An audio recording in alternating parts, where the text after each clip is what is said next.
Marine slid into his truck, muscles aching, mind still echoing with the day's drills and commands. He just wanted 5 minutes of silence, a quiet drive home through the fading light. But before his fingers even brushed the ignition, his canine partner, Diesel, exploded into motion. In one fluid, urgent lunge, the German Shepherd pressed a heavy paw over the Marine's mouth, claws carefully retracted, eyes wide with a kind of fear Liam Hayes had never seen before. Not in Fallujah, not during night raids, not ever. Diesel wasn't barking. He wasn't alerting. He was silencing him. Desperately. Urgently. Every muscle in the dog's body was coiled like a spring, ears locked backward, fixed on the shadowed space behind them. Liam froze. His breath caught. Because in that frozen second, he understood. Something was already in the truck. And Diesel wasn't just warning him, he was begging him to stay quiet. Someone was hiding, and they were terrified. If your pulse just spiked, do me a favor. Tap like, share this with someone who believes in quiet heroes, and subscribe for more stories that stay with you long after they end. And seriously, I love knowing where you're watching from. Drop your country name in the comments.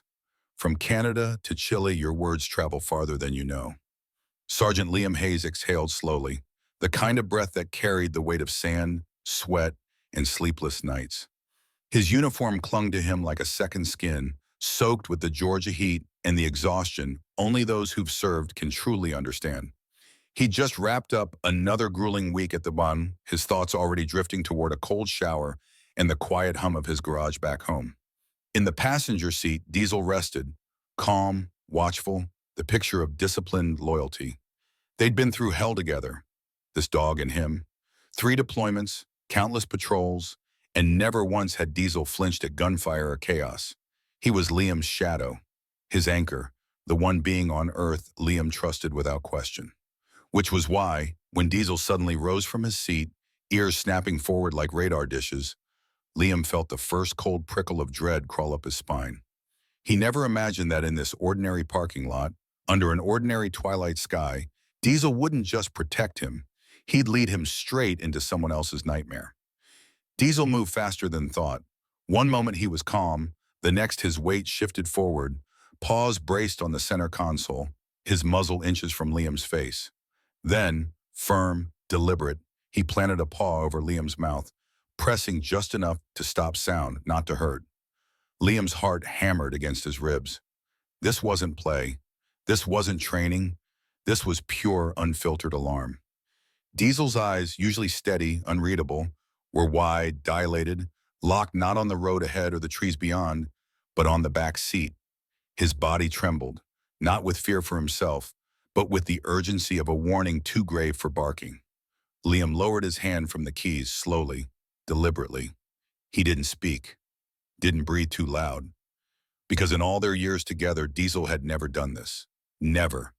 And that silence, the absence of his usual alert bark, was louder than any explosion. The air inside the truck thickened. Outside, tall grass whispered against the wind. Crickets chirped. An ordinary evening. But inside, time had stopped. Diesel's ears flicked, once toward the back seat, once toward the open field beyond. His breath came fast and shallow, his muscles taut as bowstrings. Liam swallowed hard, his training kicking in. Assess, observe, don't react. He tried to glance back, but Diesel let out a soft, low growl, just enough to freeze him in place. No sudden moves, no questions, just wait. Then Liam heard it, a soft thump. Not metal, not debris, something alive, deliberate. Another sound followed, a quick, stifled inhale. Human, terrified. And in that instant, Liam understood. Diesel hadn't been listening for threats outside. He'd been guarding against something already inside. Someone had hidden in his truck, and they were so scared they couldn't even cry. Liam's instincts screamed at him to spin around, to confront whatever or whoever was behind him. But Diesel's rigid stance held him still. The dog shifted slightly, placing his broad body squarely between Liam and the back seat, his tail low, his growl a constant, vibrating hum beneath the silence. Slowly, inch by inch, Liam unbuckled his seatbelt. He cracked the driver's door open, just a sliver, and slipped out onto the gravel, boots barely making a sound. Diesel flowed out beside him like smoke, landing without a whisper. The evening air felt heavier now, charged with something unseen. Liam crouched, scanning the lot. Empty cars, swaying trees, nothing out of place. But Diesel tugged at his sleeve, eyes fixed on the rear door. That's when Liam saw it, the faintest tremor in the truck's rear window as someone inside tried not to breathe too loud. He reached for the handle, heart pounding, and pulled the door open just enough. A pair of wide, tear-filled eyes stared back at him, glinting in the fading light, brimming with a fear too deep for words. Liam pushed the door wider, bracing for violence, for a weapon, for anything dangerous. Instead, curled in the corner like a wounded bird, was a girl, no older than 14. Her clothes were torn, her arms scraped, her face streaked with dirt and dried tears. She flinched as light hit her face, pulling her knees tighter to her chest. "Please," she whispered, voice cracking. "Don't talk." Diesel's growl melted instantly into a soft whine. He stepped forward, sniffing gently, then lowered his head beside her, offering comfort without command. Liam dropped to one knee, palms open, voice barely above breath. "You're safe now," he said. But she shook her head violently, eyes darting to the road. "You don't understand," she choked out. "They're looking for me. If they find me—" Her voice broke. Liam's jaw tightened. This wasn't just fear. This was flight. She'd been running for a long, long time. He asked gently. "Not soldiers, not cops, just men. Bad ones." And she'd escaped. Liam eased the door shut, shielding her from view. Diesel pressed against his leg, ears angled toward the road like satellite dishes tuned to danger. Liam followed the dog's gaze, and his stomach dropped. A black sedan crept along the gravel path at the edge of the lot, moving too slow to be passing through. Windows blacked out, engine muted. The girl saw it through the gap in the door and ducked instantly, hands flying to cover her head. "That's them," she breathed. Liam didn't hesitate. He guided Diesel into a low, ready stance and dialed 911 with one hand, keeping his phone hidden against his thigh. Each ring felt like an eternity. Diesel's body stiffened further, a deep, quiet rumble building in his chest. Not a bark, but a promise. The sedan slowed to a stop. A man stepped out, scanning the lot with cold, measured eyes. The girl whimpered softly inside the truck. Liam stepped forward, placing himself squarely between the stranger and his vehicle. Diesel stood beside him, still as stone, gaze locked on the threat with lethal focus. The man walked toward them, hands in pockets, expression neutral, but his eyes were sharp, calculating. He asked, voice too smooth, too casual. Liam didn't blink. "Can't say I have," he replied evenly. The man's jaw tightened. He didn't believe him. He took another step closer, eyes flicking toward the truck. Liam's muscles coiled. Diesel let out a low, warning growl, just enough to make the man pause. Then, cutting through the tension like a knife, sirens wailed in the distance.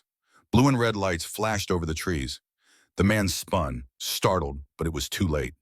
Police cruisers swept into the lot, officers already spilling out before the vehicles fully stopped. Within seconds, the man was pinned, cuffed, dragged away. The girl slowly peeked out from the back seat, tears streaming silently down her face. Diesel rushed to her first, tail low, nudging her hand with his wet nose. She slid off the seat onto her knees and wrapped her arms around his neck, trembling. "You saved me," she whispered into his fur. Later, as officers wrapped her in a blanket and took her statement under the soft glow of cruiser lights, a detective approached Liam. "Your canine picked up on her adrenaline spike," he said quietly. "Elevated fear scent. Things humans miss." Liam looked down at Diesel, who sat proudly beside the girl, ears perked, eyes calm. She reached out, placing a small, shaking hand on his head. "You didn't just warn him," she said softly. Liam nodded, throat tight.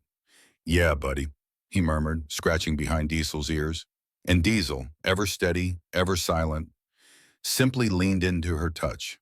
Quiet, loyal, and heroic in the way only a true guardian can be. If this story reminded you that heroes don't always wear capes, sometimes they wear collars and respond to a single command, then do me a quick favor. Hit like, subscribe for more real-life tales of courage you won't find anywhere else. And tell me in the comments, what's one moment your dog did something that felt like pure instinct, pure love? And don't forget, I read every single comment. So go ahead, drop your country name below. Whether you're watching from Germany, Ghana, or Guam, you're part of this story now. Because sometimes the quietest warnings lead to the loudest saves.